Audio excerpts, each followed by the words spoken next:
Awesome. Welcome everybody to the 6:30 session PST on the 8th of March.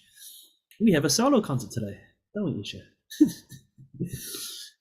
Isha's going to be performing for us a piece of music, but I'm going to let her introduce herself in a piece because she is definitely capable of doing that. So, take it away, Isha. Hi, my name is Isha, and I'm going to be playing Sonatina and C. By I Don't Know by Mr. Anonymous. Oh no, hold on. There we go. You've got a name, Theodore Latour. Oh. Here we go. So all our viewers, this is by Mr. Theodore Latour. All right, take it away, Isha.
Nice, Isha. Well done. You know what? For those last notes, I would play, because you're just going to pick one note to play in the left hand, right? I would actually play the bottom C. Makes it sound more epic. Wait, I don't see that in my music. All I see is the top C.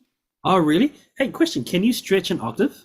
Like, can you put the thumb on this C and then put your pinky on the C below? Wait, so Can you do that yet? Yeah, I think I can. You can play both C's at the same time? Yeah, you can. So you can put a thumb on that C and a pinky on the C below it. Are you able to do that?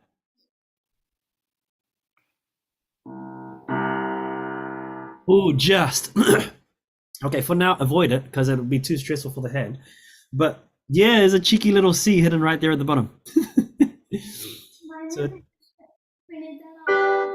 yeah.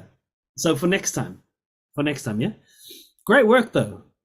What are your thoughts on that performance now that you've run it from the beginning to the end? I hope I didn't slow down because some of the parts were tricky to get the right hand and the left hand on it. Yeah. So I try not to slow down, but I don't actually know if I did. I thought you did a pretty good job of keeping a solid tempo throughout. And you didn't start too fast, so even if you did slow down a little bit, you don't really notice it, you know? If you started super fast, then when you get to the parts that are a little bit shaky, you'd notice it, right? But you started at actually a little quicker than that. But yeah, it was a speed that you can handle. I thought you did absolutely fine.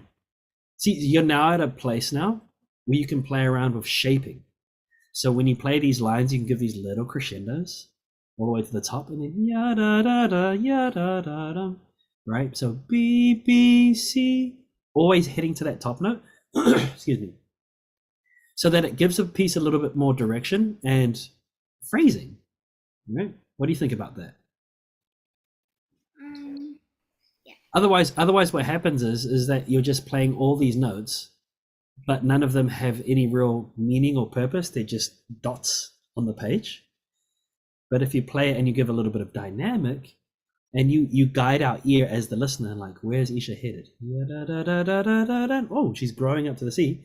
And then oh, she loved that C so much she's going back a second time. Nice. And then and how often we talk about rotating the hand over the keys. That do you hear in the singing? I mean, I'm not a great singer, right? But you can hear it's much better than dun dun dun dun dun dun dun dun. Like little swirls in the music, Yeah. right? You want to play around with that by creating like little rotations over the keys. So instead of just playing finger, you're not doing it all the time. I mean, you watch the video again, and then you can see for yourself. But the times that you do have these lovely shapes in your music, you're using more rotation of the hand over the keys than just fingers. Yeah. This kind of music, especially classical music, there's a lot of conversation or dialogue between the parts. Look at this. Yada da da boom boom boom boom. Yada da da. Same thing. Dun dun dun dun. Yada da dum. So something else that you can play around with is voicing, right? Yeah. Do you always want to bring out the right hand line, or are there moments where you can bring out the left hand as well, right? I guess You some. understand? Sorry. Yeah, go for it. Yeah, your thoughts? I tried to focus on the dynamics, but it was a bit hard to do the fortissimo on like the last line because I was kind of stretching my hand a bit, like in my right hand and in my left hand. I can make it loud, but I tried to balance like the loudness because I couldn't really play loud on the on my right hand. So All right, and that's absolutely fine. I'm glad that you mentioned that. A way to play loud, when we're creating more volume, it's all to do with weight into the keys, right? It's not about pushing, but weight. So what you could do is you could practice just literally dropping your hand on these chords. Yeah. Instead of trying to push it, just practice using your natural arm weight, just drop. And you'll notice that you're actually going to get a much louder sound with less effort. Yeah? Yeah. So play around with that. Another thing to keep in mind is it's speed, right? So if you're going to drop down quickly, you're going to get a louder sound, just like a clap. If your hands come together quickly, it's quite loud, isn't it? If they come together slowly, it's quite quiet. So yeah, keep all of this in mind. This is a great start though, Isha. You're in a good place now. But now we must improve, right? Watch the video back. I'll put some notes down in your pro so you can check over them. But we look forward to hearing this again. It'll be nice to hear this again once you've made some touch-ups to it and you're feeling more confident with the dynamics and giving shape to your lines. How does that sound? yeah. Cool. Excellent. All right, Isha. Well, thank you for treating me to a solo concert. It's very kind of you. But we'll look forward to seeing you again at the next seminar, okay? Okay. All right, have a good evening. Bye, Isha. Bye. Bye. And that's that.